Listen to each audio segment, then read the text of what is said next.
Урматтуу ата энелер, мына бүгүн мына Эгемберди деген бала келди бизге. Жашы 5-те экен. Бисмиллахиррахманиррахим. Аллаху акбар. Бисмиллахиррахманиррахим. Биз азыр бул баланы сүннөткө отурусканда эмени колдонуп атабыз. Накалитель деген аппарат бар. Ошо накалительди колдонуп атабыз. Бул накалительди колдонгон себебибиз bunun аябай жакшы жагы бар да. Жакшы жагы бул накалитель кесип атканда высокий температура менен кесет да, ошон үчүн канабайт. Буну накалитель менен жасаганда бат жана тез болот да, анан кан акканы аз болот да. Крайней плоти припаяна к головке полового члена. Көрдүңүзбү? Ачылбай жатат. А бул жерде ар жерде чогулган тустар көрүнүп турат. Көрдүңөрбү апасы? Тустар. Биз эми ушуну деген ажыратышыбыз керек. Бала даярдалган эмес да, чочогучу.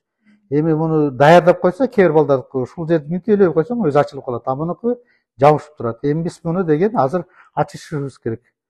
Муну деген медицинский сөз менен айтканда смегма деп коет да. Бул жерде эмелер болот да, железалар болот да, которые смазывают головку полового члена. Эгер башы мындай жабык болсо, ошо железадан чыккан жидкосттар сыртка чыга албайт да, ушундай туз болуп чогула берет да.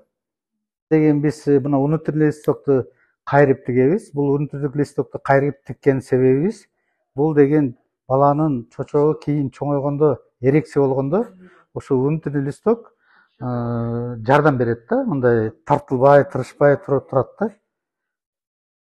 Жүрүп койчу. Азыр балдардын 90% ушинтип түрүлбөй келишет да. Кийгизип коебуз. Мынакей болду. Аябай удобный нерсе. Муну мен уктаганда да жакшы, постель тийбейт да.